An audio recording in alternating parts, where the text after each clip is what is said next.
আসসালামু আলাইকুম, আমি চম্পা। আপনারা দেখছেন চম্পা কিচেন। আজকে ভিডিওতে আমি দেখাবো কিভাবে একদম ঘরোয়া পদ্ধতিতে তৈরি করবেন চেলা মাছের ঝাল। এই রেসিপিটা খুব সহজ আর ভাতের সাথে খেলে দারুণ লাগে। বাঙালির ঘরে এই মাছের স্বাদ একেবারে অন্যরকম।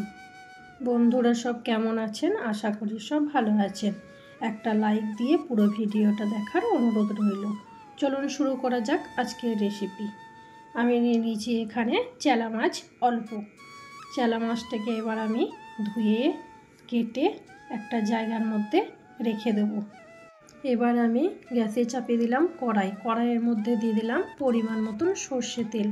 তেলটা যখন গরম হয়ে গেল, অল্প পেঁয়াজ আমি কুচিয়ে নিয়েছিলাম। পেঁয়াজটা তেলের মধ্যে দিয়ে ভালোভাবে নেড়ে নেব। দিয়ে দিলাম স্বাদ মতন নুনটা দিয়েও আমি ভালোভাবে নেড়ে নেব। যতক্ষণ না পেঁয়াজটা লাল হবে ততক্ষণ অবধি আমি নেড়ে নিলাম। আর দিয়ে দিলাম এখানে 1 চামচ হলুদ গুঁড়ো, লঙ্কা গুঁড়ো, জিরে গুঁড়ো আর ধনে গুঁড়ো। সব রকম মশলা দিয়ে পেঁয়াজটার সাথে ভালোভাবে কষিয়ে নেব।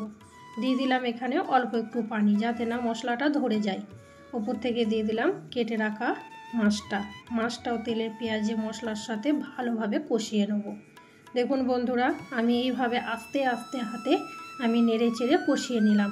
আর দিয়ে দিলাম 1 কাপ পানি। পানিটা দিয়ে আবারও 2-4 বার নেড়ে নিলাম। নিয়ে ঢাকা দিয়ে দিলাম এখানে 10 মিনিটের জন্য।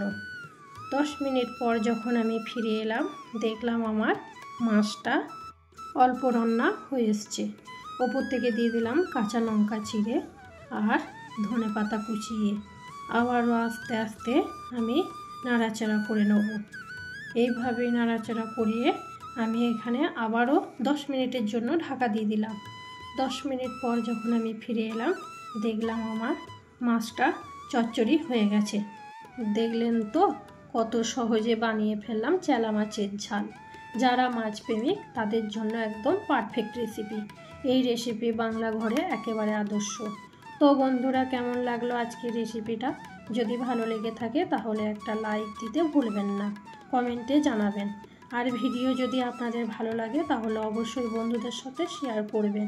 আরও নতুন নতুন রেসিপি পেতে চ্যানেলটা সাবস্ক্রাইব করে পাশে থাকবেন, বেল আইকন অন করে রাখবেন। আজ এই পর্যন্ত, আবার দেখা হবে আরও নতুন মজাদার ঘরোয়া রেসিপি নিয়ে। ততদিন পর্যন্ত সবাই ভালো থাকুন, সুস্থ থাকুন। খুদা হাফেজ।